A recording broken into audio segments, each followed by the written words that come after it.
келген қонақтар жана спортсмендер бул ушул уюштуруу тобуна терең ыраазычылыгыбызды билдиребиз. Көкбөрүнүн жана жекелей Көкбөрү эмес, бул башка спорттор дагы колдоп жана спортсмендерди даңа салат жылдын мыктысын 5 жылдан бери аныктап келатышат. Спорт эйвардс жана топ кейжиге терең ыраазычылыгыбызды билдиребиз. 5 жылдык юбилей менен куттуктап кетмекчибиз. Бул сыйлыгымды мен үй бүлөмө арнайм. Жана мен ушу даражага Көкбөрүгө түрткү болгон ата-энеме, туугандарыма арнамакчымын.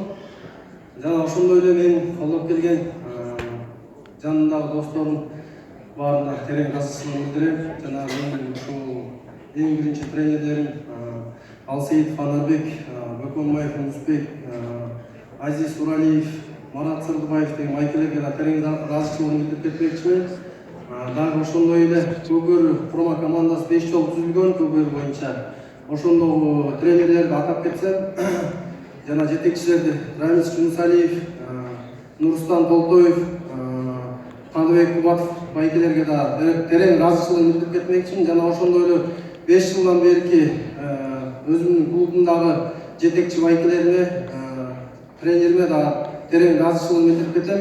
Бегалиев Талаш байкеге, Мүзүрөтбеков Жылызбек байкеге, Тазабеков Ислам байке, бул Тазабеков Ислам байке 5 жылдан берки мен өзүм 5 жылдан бери мени тарбиялап жана ушу Көкбөрүдө жетишкендиктерге жеткизип жүргөн адам. Чоң рахмат баарыңыздарга.